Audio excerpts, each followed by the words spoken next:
get used to that chaos and we can operate in it. So even in a pandemic, with all the things going on in our city and still fires and occasional other problems, that we in the fire department still bring order and are able to operate at that high level. So that's the story behind the cowboy on his horse. And the second, or the first question, which I skipped over, was I think the best thing for actually the fire department, the police department, and your neighbors is really adhere to the rules that are in place. I know there's really lots of angst about still being indoors, still subject to these orders, and it is a dangerous virus that we can't see. And I've heard a ton of people talking about, when is this going to be over, and the dissatisfaction with the rules. But this is real. Our firefighters have seen very sick patients, and I would hate for any of our folks to be subject to that. And so I would say continue to follow the rules. They are here for our safety, and I'll leave it at that. Thank you. Thanks, Chief. We appreciate it. Any other questions? Yeah, Chief. Yes. Yeah, I think if you look up the painter Remington, I do think that's a Remington painting. He's very famous for doing cowboy paintings. So just to add to that. I have a question, Chief. Chief, this is Eugene. How often the firefighters you test if they were positive COVID-19? I missed the first part, Eugene. How often each firefighters take a test, see if they have been positive? Well, the testing's a funny thing. The tests up until 2 to 3 weeks ago were actually limited to those that are experiencing symptoms. So we didn't have anybody here in the fire department with any signs or symptoms of the disease. So nobody was tested as a result. In the last 2 weeks, now the testing has been opened up to asymptomatic public safety personnel. So some of our 2 of our crews that didn't have any symptoms have been tested, and nobody has come back positive as a result of those. Right. The reason I'm asked is the firefighters, when they are on duty, they sleep in cramped quarters, they eat together. So that's why the reason I ask. It's hard to keep a social distance for the firefighters.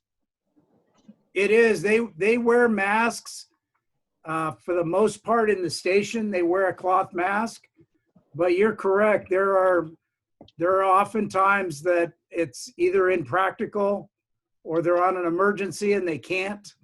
And they are in close quarters here. Thank you. My last question, how many confirmed cases in San Marino now, today? LA County has a dashboard and it publishes every day.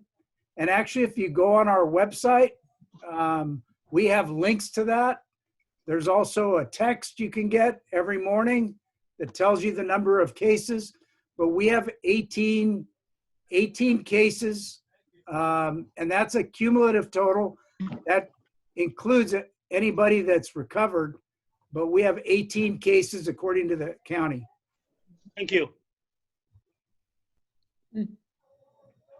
Thanks, Chief. Any more questions? Okay, Chief, thank you very much for your time. I know you've got a meeting coming up. Yeah, thank And- you. We'll record this and send you the copy of our program today. Okay, be safe. All right. Thank you. Stay safe. You too. All right. Any other announcements we'd like to make? Andrew. Greg, maybe, Yes, sir. yes. I just want to briefly explain, I'm working on a program to feed people, they're very indigent, older, mostly Asian, and who've experienced trauma in their lives, either because they went through the Cultural Revolution or so on. And they're serviced by Pacific Clinics. And what's happened is that during this period, the staff from Pacific Clinics is not able to reach them like they usually do to help them with grocery shopping and medical appointments and so on. So I have an arrangement now with Phoenix Restaurants, and they provide food. And I and a group of friends have been delivering the food to various locations. So we have the money, that doesn't seem to be the problem, but we really could use a driver because because not every week the same drivers are available. And these people are kind of spread all over the place, from Alhambra, Monterey Park, to Pomona, Hacienda Heights, that sort of thing. So if anybody thinks they can do this, we're doing it Thursday. A pickup of food is at 3 o'clock. Just give me a call, Andrew Kindler, and I'll tell you how we can do it. And I would certainly appreciate any help. Thanks, Andrew. If you want to send out an email to the club using our Pmail to that effect, Okay. please feel I'd free. love to, yeah. Okay, yeah, Thank have you. at it. All right. Okay. If that's all we got for announcements, then I am going to introduce our past district governor and member of San Marino Rotary Club, Steve Garrett. He is going to introduce our speaker, Dr. Whitlock. Steve, you want to unmute yourself there? I love to be unmuted. You know that. Yeah. So Welcome, Steve. thank you. It's nice to be back in San Marino. Without the drive, better. In 1905, Rotary was founded as a male organization, all men. And that might have been the right thing to do in 1905. But sometime in the next 70 years, things changed and it turned out to be not so appropriate. So in the 1970s, a little tiny Rotary club in Duarte, California, decided they were going to change that. And I have a little video of the evening news in 1978. You want to play that video, Greg? Sure do.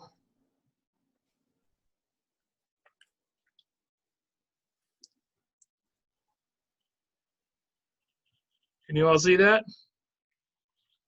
The Rotary Club in every town usually meets once a week. Here's a speaker, eats a little chicken or a ham and raisin sauce, carries on various good works, and it's all male, 100%. A California Rotary Club has defied this rule and tradition and accepted 3 women members, and the National Rotary has expelled the whole club. Roy Neal in Los Angeles. It was not a routine meeting when the Duarte Rotary Club met last January. Rotary International had heard that this club had defied rules and regulations by taking in 3 women to boost its sagging membership, and one had been a member for more than a year. Headquarters passed down an edict: get rid of the women or lose your charter. The club voted to defy the order, and now it's been advised by telegram that the charter has been revoked. President Richard Key says the club won't take the decision lying down. We are trying to straighten out the thing within the framework of Rotary, and if we cannot do it that way, we will move to the courts to straighten out the issue, and we think it's a human rights issue and that it's time that women be allowed to join service clubs.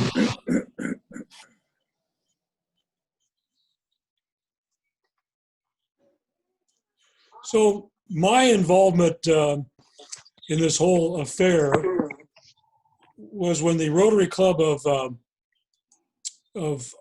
Duarte came to the Rotary Club of Arcadia, where I was a member, because Arcadia had been the original sponsor of the Rotary Club of Duarte. And so we did 2 things to help out, one of which is everybody threw a couple dollars in the pot to pay for legal fees.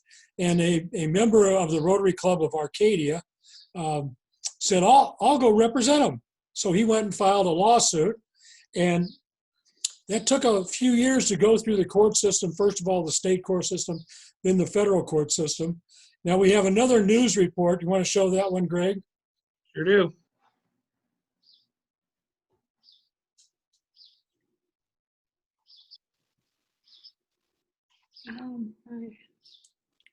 Tom Brokaw. Good evening.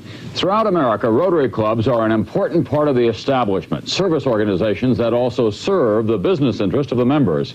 And Rotary clubs are all male, but apparently not for much longer. Today, the U.S. Supreme Court ruled that a California Rotary club would have to comply with state law and open its membership to women. As NBC's Carl Stern reports tonight, the question now is how far this decision, which begins in Duarte, California, will reach. We had no choice. At a recent breakfast meeting, members of the Duarte, California Rotary Club recalled how their club was expelled from the international organization after they showed up at a regional meeting with women members. The Duarte Rotary Club, who was being honored that night, stood up. 3 women members stood, and a week later, the band was disturbed.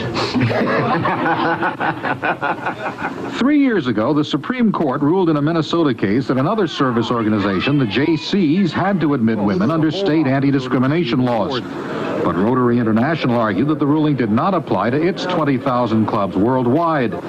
It said it was more selective than the JCs because it generally accepts only 2 members in each occupation and should be regarded as entirely private. Today, the Supreme Court unanimously rejected that argument.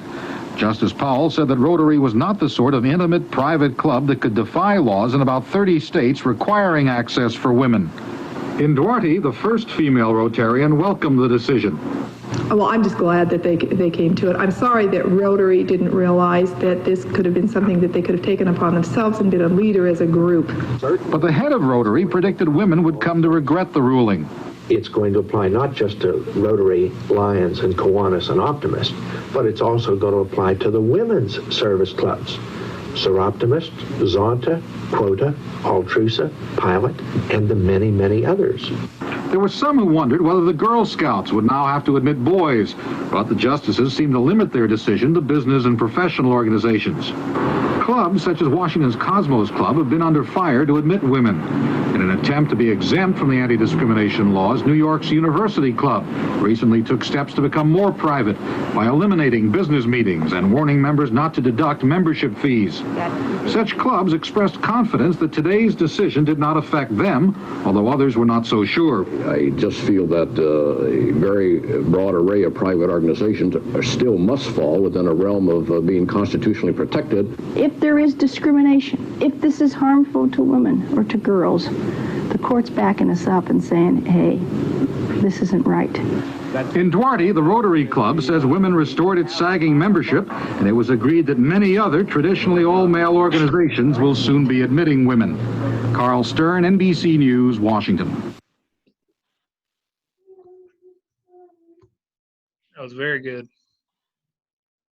So the things changed a little bit from there out.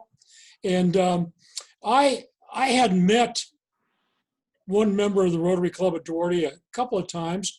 I don't think I impressed her very much, but she did kind of impress me. And later on, we became pretty close friends. And so I asked my friend, who was pictured in the second video as the person on the left, to come and tell you a little bit about her experiences. Sylvia? Yep, I'm right here. Okay, can you hear me? We can hear you. Welcome. Okay, all right. So 1976, I went to work in Duarte as a school principal. And as most principals do, you look around the community to see what the community needs. Well, Dick Key, superintendent of schools in Duarte at the time, said, hey, we have this covered. Mary Lou Elliott, the woman you see who was the first woman invited, walked into my office one day and she said, come on, Sylvia, we're going to Rotary. So I said, so what is Rotary? Doesn't everybody say that? What is Rotary? Well, she explained this was the service club that was really interested in taking care of the needs of the community, including those parents whose kids were in our school. So I went to Rotary and discovered, knew at that time, that the Rotary Club of Duarte was fighting with Rotary International because they had invited women to join. And this went contrary to the Constitution of Rotary, which at that time said Rotary members should be male only. So we thought, okay, we're going to deal with this. One of the things, we talked to our district governor at the time, who suggested that it wasn't a bad idea to invite women, but it probably wouldn't sit well with Rotary International. And so he suggested that when we register the Rotarians, we register them with initials only. So no Sylvia, it would be S. Whitlock. No Mary Lou, it would be M. Mary Lou. And so that's what we did. But we were getting close to time to celebrate our 25th anniversary. And so you know what happens when you have an anniversary. Rotary sends all its representatives to help you observe, to bring greetings to a club. And so they came to our 25th anniversary celebration. And of course, the Rotary members, who included women, were introduced. This didn't sit well with the people from International. They said, we don't have women in Rotary. And of course we did. And we said, no, we have women in Rotary. So apart from registering consternation, they went back to Evanston and reported that this was a little renegade club in Duarte that had women members. And so Duarte received in short order a notice from International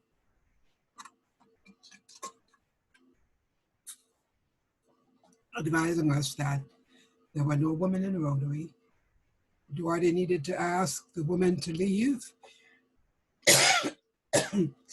And if the women didn't leave, they had to stop calling themselves a Rotary Club. That didn't sit well with our little club. And Bill Brooks, who was the person speaking in the beginning of one of those videos, said, you know what, that's okay. We're not going to stop calling ourselves, we're not going to stop being Rotary. We'll just call ourselves the ex-Rotary Club of Duarte. We put a big X on the Rotary icon, and we became the ex-Rotary Club of Duarte. Well, Rotary didn't take that very well. And in a matter of days, they sent a representative to Duarte to take the charter of the club. So they removed the charter of the club. So we were no longer officially a Rotary Club. But as Steve mentioned, a really sharp attorney in Arcadia decided, you know, we can take this case to the courts. This was Sanford Smith. And he said, we'll take it to the court to get women into Rotary. And so he did. And the first thing we had to do was to let Rotary know we were going to sue. And of course, they didn't want us to sue in California court because they said, you know, not all the members of our board of directors are Californians.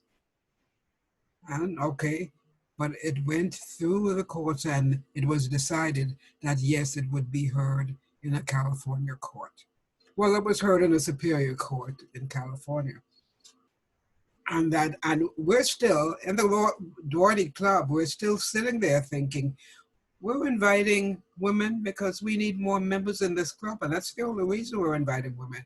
Well, there was a larger reason that we weren't paying much attention to. Anyhow, the Superior Court said, oh, Rotary has a right to choose whom it designates as members, and it's okay, they don't have to have the Duarte Club. And so we lost that first round, and we started really kind of looking at each other. How could we lose this?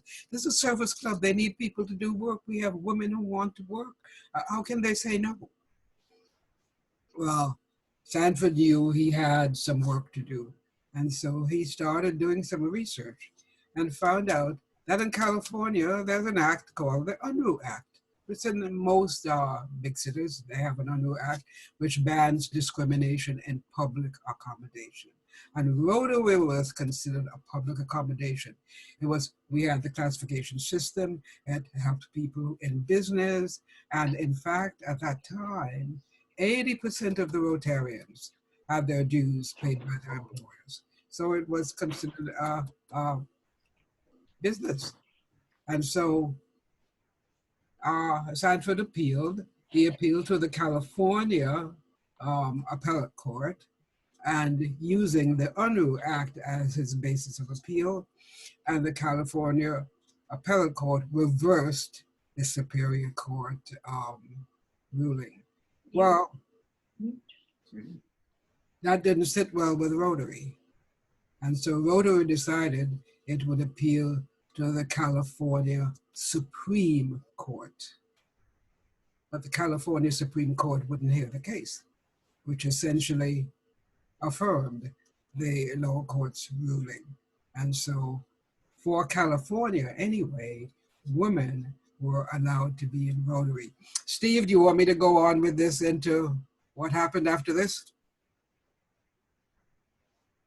You're mute. Tell them about the phone calls you got the day that May 4th. The day they announced it at the court. Okay. All right. You got a so lot of interesting people. Okay. So it was this was the California court said you have to have women in Rotary. So this is how I got into all this stuff, because I was coming in as president that year. And so I was invited to PETS. Well, PETS was down in Garden Grove that year at the Doubletree Hotel, I remember.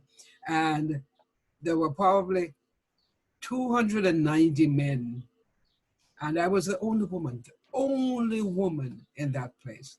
But as I write in my book, the nice thing about that was that we were in meetings all day, and when we took restroom breaks, hey, long lines outside the men's restroom, and nobody outside the women's restroom. And I just go in. But when I was in the information session in PETS, our district governor, who was John Fee, and I love John Fee dearly now, but he and I didn't always agree. John Fee said he told the story of the Doherty invitation to women and what had happened. And he said the California Supreme Court, the California Appellate Court has ruled that women should be in Rotary, but we're going to appeal to the United States Supreme Court. Well, I couldn't believe that they would appeal the case of a woman in a service club to the Supreme Court. Heck, we're not Roe versus Wade. That was a big case. We're not the Board of Education in Topeka, Kansas. That was a big case in education. We're women wanting to work to help their communities in a service club. I couldn't believe that the Supreme Court would even pay attention to it. But the Supreme Court did pay attention to it. That was when John Fee called our club, hey, this is a little club making a big noise, just the case of the lion, the mouse that roared. Steve doesn't like that description because we put it on our banner and kept it there. In fact, it's still there. The mouse that roared, a little club that made a big noise. So I went back to Doherty and we put it on, the mouse that roared, and we became. But then people started visiting because they wanted to see what this little club looked like. We got a phone call, he's right. We got a phone call from somebody who said, now that there are women in Rotary, is the food any better? And we said, heck no, we're not cooking it. But then we had some other more interesting calls, some of which I won't mention here, asking about women in Rotary. In fact, we had a big pointed question about the fact that here was a Black woman in Rotary, and Rotary didn't have a lot of Black people at the time. So when the question was about whether we would have Blacks in Rotary, we said, yeah, we do. We have a Black woman in Rotary. So we did that.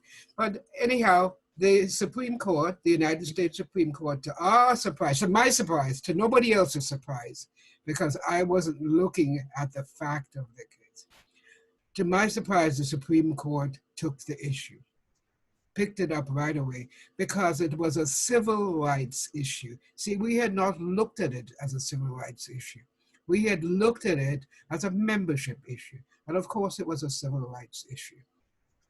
And so the Supreme Court took the case, and in probably less than 4 months, in May 1987, handed down a decision that said service clubs like Rotary and all other unisex clubs have to accept women in Rotary.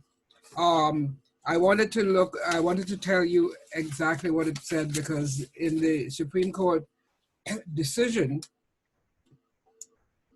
Justice Powell wrote, he said, considering the size, purpose, selectivity, and exclusivity of Rotary's membership, the relationship among the club's members was not of the intimate or private variety which warrants First Amendment protection. That's what Rotary appealed on, the First Amendment protection. He said, Justice Powell said, that in the presence of strangers and because women members would not permit clubs from carrying out their purposes, there was no violation of associational rights. Furthermore, he said, and this was the big sentence, furthermore, he said, even if there were a slight encroachment on the rights of Rotarians to associate, that minimal infringement would be justified since it serves the state's interest in ending sexual discrimination. And that, of course, is history. We became members of Rotary, so did all other service clubs. Interestingly enough, our case, the case of Rotary, is now in law school curriculum. I was standing on a train in Los Angeles one day and met a law student, and I was talking to someone who mentioned the Rotary case. It was probably a Rotarian. And this law student said, that's in our law books. We're learning about it now. So we have really made it into the curriculum.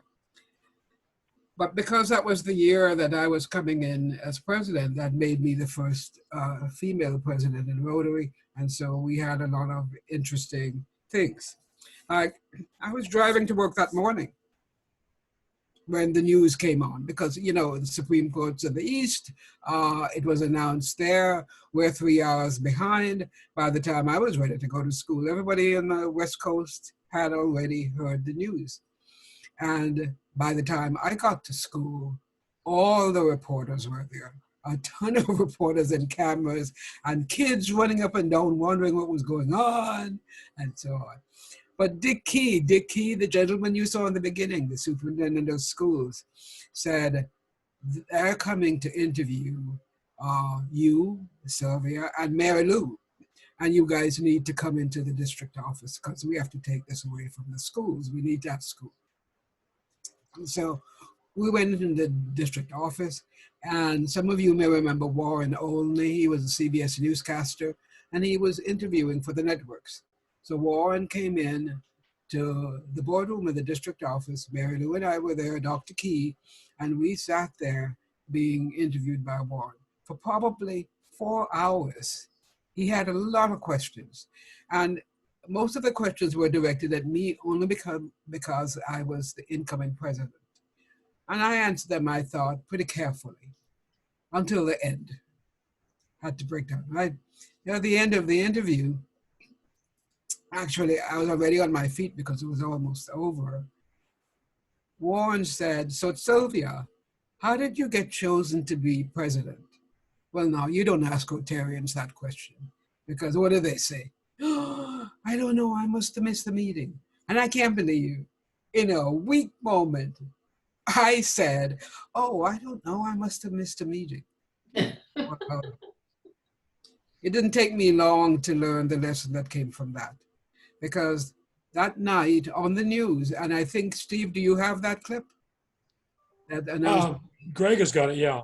Okay, maybe Greg will show you. No, we just did it. We already did it. Okay. Oh, we did Brokaw. We just did Tom Brokaw. We did NBC. We didn't. I don't think he was on there. That evening on the news, you know, the Rotary case was the top of the news, the first item on the news. Yeah. And of course, with 4 hours of copy, what do you think they played? Oh, I don't know. I must have missed the meeting. And people are sitting there saying, this had taken us 11 years to do. People are saying, for 11 years we waited to hear this? But I learned how to be a lot more circumspect than how I answer. After all, this is my first time on camera. So I learned after that not to answer so lightly. So it was news. It became the law of Rotary. And of course, it took 2 more years before Rotary would even, the Council of Legislation even passed the fact that women had to be accepted in Rotary. And now, of course, you can't charter a club. It's really interesting. You can't charter a club unless its membership is open to both men and women. There's still one club, one holdout in New Jersey somewhere that has no women, says it can't find capable women.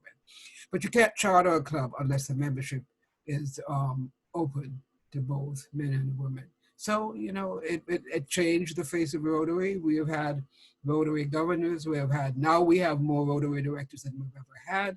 We've not had a Rotary international president, but I'm hoping that it won't be long before that happens. So, started little town, little city of Duarte as a little issue that was just a membership issue that turned into a huge civil rights issue and really literally changed the face of Rotary around the world. So that in the United States now, slightly more than 30% of the Rotarians are women, little close to 40%, and around the world it's a little less, smaller number, more women. But there's lots of room for us to grow. And we can do the same work to advance what is going on in our communities, to take care of all the issues there are in this world. Just look at listen to Isaac and look at what they're doing with the coronavirus situation here. And we're doing it with the Rotary Foundation everywhere. Women can do this work just as well as men can. There was no good reason other than a situation of prejudice against women to exclude women from Rotary. And now that no longer exists, and we're there, and we can do everything that we need to do to advance the condition of people around the world. Okay. Greg, I have a couple of anecdotes I'd like to add. Please. What? Greg. Yes. I want to add a couple of anecdotes to you. Feel free. Okay, the first day that when Lloyd Owensby announced that San Marino was going to admit a woman, I was sitting at a table. There were about 12 members of the Rotary Club of San Marino at the time who pretty adamantly says, if you admit a woman to this club, I'm going to quit Rotary. There were about 12. So I made a point to sit at the one table while several of them were sitting just to see their reaction. So Owensby says, okay, we're going to have a new member here. Yes, there she is. And he said, her name is Barbara Bice. And universally, well, if it's Barbara, it's okay. Because she was already doing everything that Rotary Club of San Marino was doing. And they were all taking credit for all her work. So how could they say no? She was the Rotary Club of San Marino at that time. The other story that I think is kind of worth telling is Chuck Keller, who was the president, who commented on the news there. And he said the women were going to come to regret this decision. And I was appointed to be a president's representative to Gettysburg, Pennsylvania. And we got there, and this was Chuck Keller's district. And when we got to the door of the room, they said, Mr. and Mrs. Keller want you to sit with them. And I thought, oh boy, I'm going to get it from him. So we went in and he said, let me start, Steve. That was the dumbest thing I ever said in my life.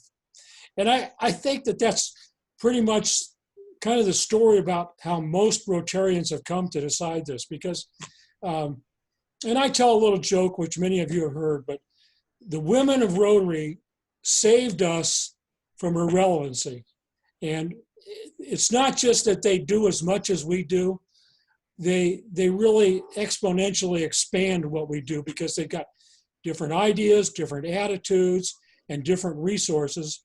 So I really do think that the Rotarians, the lady Rotarians, have been the savior of Rotary, and we probably should have made that decision many, many years before we did it, and somebody needed to pick up the gauntlet and carry it.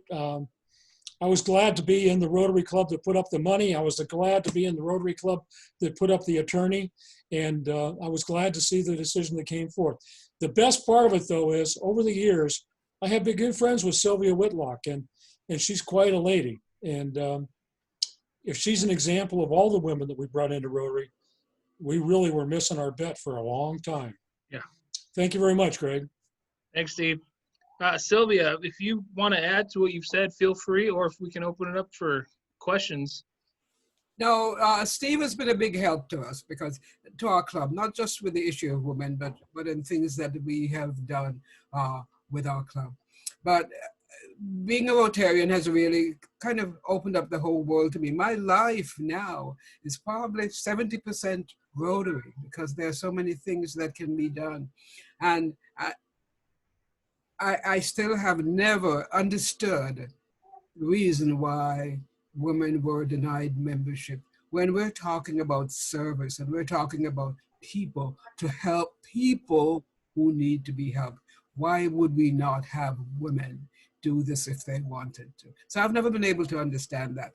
But it's interesting in that when this started in Rotary 1 in Evanston, I was there last year. I was invited there last year or the year before to talk to Rotary 1 in Evanston, which has made full circle about the feeling of Rotary, but nobody talks about why over 11 years, we're talking about a whole generation and more than one generation of people. I mean, if you were a Rotarian in 1976 and you had a daughter who was 10 years old, by the time this case was settled, she was 21 years old. What kind of a world were you preparing for her to grow up in, where you look down on women doing service? But the Rotary Club of Rotary 1 in Evanston is a different place now. In fact, I'm an honorary member of the Rotary Club of Evanston. I consider that really kind of a nice deal. And Rotary for me has been the vehicle that I use to give, because it gives back to me more than I can ever pass on. Great. I have a question of Barbara Bice. Okay, Bill. Bill Payne. Barbara, when you were asked, and you were probably asked by Bill Steele to join our Rotary Club, how long did it take you to make a decision? Well, thanks for asking, Bill. And I just want to say one thank you to Steve and to Sylvia for this program. It kind of puts a lump in my throat. I was asked in 1988 by Bill Steele. I don't know anyone has ever been able to say no to Bill Steele, and he and Lloyd Owenby presented their case, and I remember vividly saying, "We're asking you because you're sort of one of the guys." And at that point, I was sort of taken aback. I was thrilled. I was honored. I told my father, and he said, "This is the biggest mistake Rotary and you have ever made." And he was a member of Pasadena Rotary with perfect attendance for 17 years.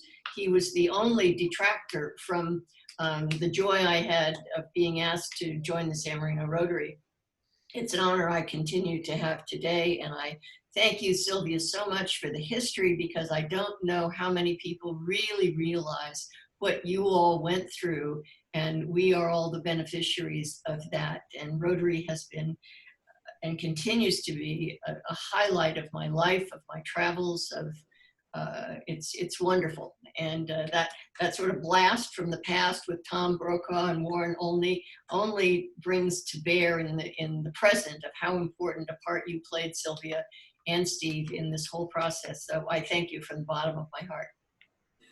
Barbara, I tip my hat to you and to all the women who walked into those meetings that were men only and were okay with it until they began to be seen as an acceptable Rotary.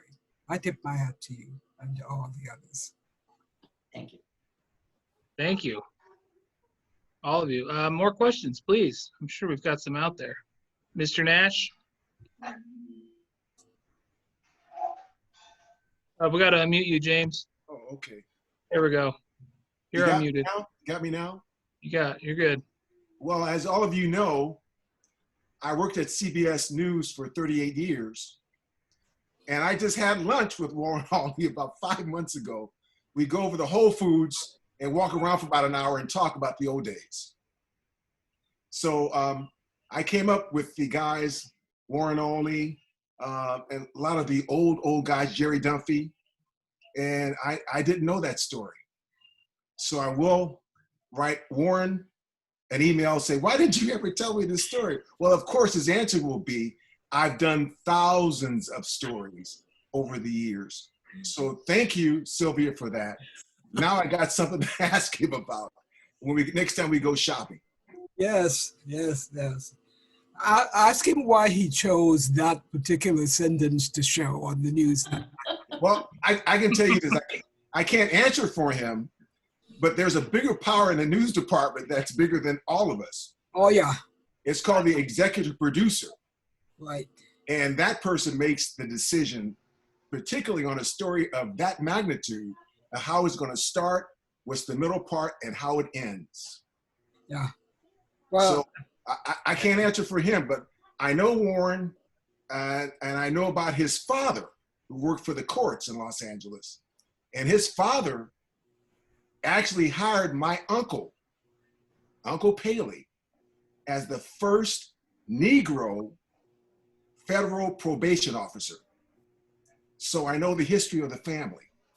Yeah. So, but I'll let you know that. Yeah, the last say on everything that news department does is the executive producer.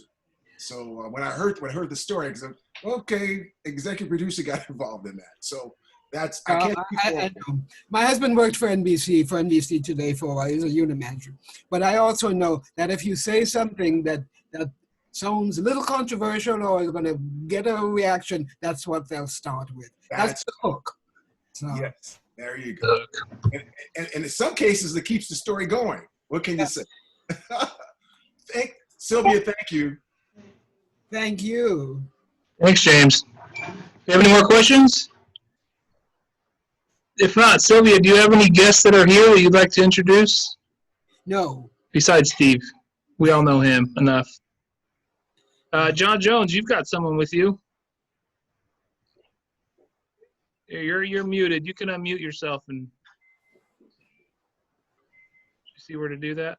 Yes, I have a guest with me because she was. This is my wife, Janet, by the way. Hi, Janet. Because she was extremely interested in the story to be told today, Yes. and we gained a lot from you. Want to make a comment? No, it was very interesting, and I'm really glad that you were able to bring that to us today. Thank you. Thanks. Stephanie Keys, welcome. We see you on here. Any other guests? We've got Jennifer Coe. Denise introduced you. I see a Judith on here. Not too sure who that is. If you want to speak up, feel free. And Chloe? There's a Chloe on here also that I'm not familiar with. Well, welcome everybody, and we're glad that you joined us. If there's nothing further, I can adjourn the meeting. I have recorded it, and I can share that recording with everybody in a follow-up email. Sylvia, thank you very much. You're most welcome. Very interesting. Barbara, thank you. Bye, Lois. Thank you very much, Sylvia. Thank you, Steve, for putting this together. Great job. Barbara, I'm glad you joined us. And next week, we've got a virtual tour with the head botanist, Jim Folsom, and a fellow Rotarian. So please join us. And Sylvia, feel free to log into any of our meetings. More than welcome. We do it every Thursday at noon. All right, guys. Thank you all. Be safe. Bye. Bye. Thank Take you. care. Thank you.